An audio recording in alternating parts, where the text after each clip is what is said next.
DJ, how do you feel, mate? 3-year deal. No, it was. I've had it signed for a while now. We just weren't able to announce it, but no, it's happy. I'm financially secure for the next 3 years. I feel wanted here. I feel happy here. And now it's time to chase a championship for the 36ers. What was the thought process in deciding to stay on or look for another deal elsewhere? I'm sure you would have had a lot of offers.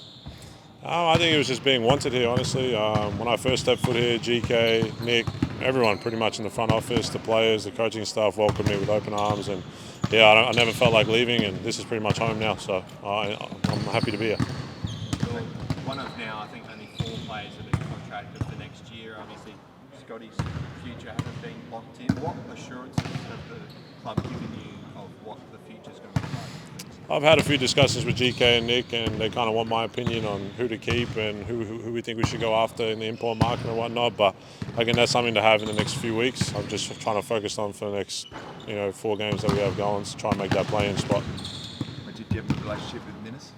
Yeah, I think Scotty does deserve another chance. I think he's proven a lot of people wrong, and obviously his loyalty to the club. And I think one more year for Scotty to actually prove himself, have a good pre-season. I think we can do really well under him. You mentioned chasing a championship before. Do you think that's absolutely within reach, who knows, but in the short term? I think so. I wouldn't sign it if I didn't think that, honestly. Obviously, if we can keep Scotty, obviously I think the big priority is trying to get Isaac back. So I'm trying to push that as well, and then just get a good bunch of imports. Try and get Trey Kell back, keep Scotty around, and keep the core group. I think I think Jason mentioned it, or Mitch McCarron mentioned that we need a good core group and kind of build from there. And anything can happen really, but yeah, championship is what we want. How do you go about trying to get Isaac to stay on board?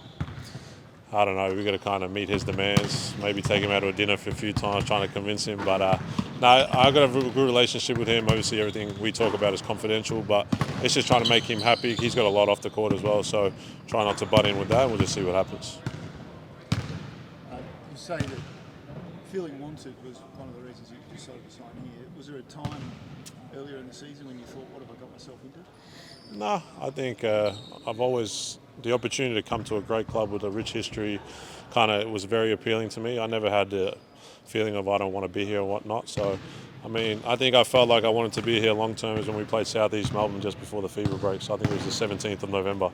I was only here for a month, and I just knew I wanted to be here for long term. So that's when things started to have discussions with GK and Nick on my behalf, and yeah, it just went from there. Touch on being approached to sort of decide on players and whatnot. Is that something you've done before, and how's that responsibility sit with you? I haven't done it before, but I have a good relationship with a lot of imports in this league. I have a lot of relationship with imports outside the league who still want to come back. So it's just having those discussions with them. And again, it depends, whole contract, salary, and all that. So that's GK and Nick's. But all I can do is try to put in a good word and to see who I can bring here, honestly. Is there any indication during the talks about what will happen with Scott? Do you know? Honestly, no, because I don't make those decisions. I did tell him I would love Scott for another year because I think he does deserve it, especially with the full preseason, like I said. So we'll see what happens. I don't make those decisions. All I can do is talk about players and who to bring in to try and bring a core group together that someone can coach, and I hope it's Scotty. What's been the difference from Scott to what was before? Or you just hadn't experienced that, you were just coming into? I think Scotty's just simplified a lot of things since he's taken over. He's kept the offenses to 4 or 5. He's shortened the rotation. A couple of guys who've played major minutes in the past, he's shortened their playing time down, but everyone's been a professional about it. Sunday, Jace, Mitch have come in and given us great energy off the bench. I think KG's playing really well. He's off contract as well, so hopefully we can re-sign him as well. And then Isaac's just been balling. I think Isaac deserves a really big contract as well. So hopefully we can keep everyone around and run this thing back next year. I think there's been a huge turnover across the past 3 seasons, including this season. But in your mind, you've mentioned it before, getting a strong core of players to get maybe 8 of the 10 players that you've got and make sure you retain them. Is that a key thing? I think so. If you can't get 8, at least get 5 or 6. People that have been around and kind of experienced, and if we can get Scotty back, that helps even more because then it gives us the momentum to ride into next year. Pre-signed just before you play your old boys. How's it feel? Everyone's going to try to stir the pot with that, but I mean, I signed this contract a month and a bit ago, so it's just about having the time to release it, and they wanted to release it this week. So we play the Kings. Obviously, they've had a bit of an up and down season. They had a good win against United, so they'll come in, try and get a win against us. But we just got to focus on ourselves, and we got 2 important games to win this year. Yeah, so how are you feeling with those 2 games this week and with the ladder as close as it is? I think we had a really good practice today, so I feel very confident of the group.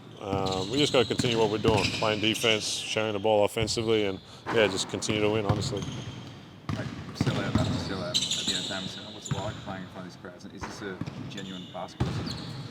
The good thing about it is just basketball at this time of year is just basketball. Like, there's no other sport besides the cricket, and that's pretty much done. So, I mean, it's either footy or basketball. So it's good for us, and I think I wish we had a bigger stadium, because I think we could sell out even more. So, I mean, I love this city, and I'm glad to be here.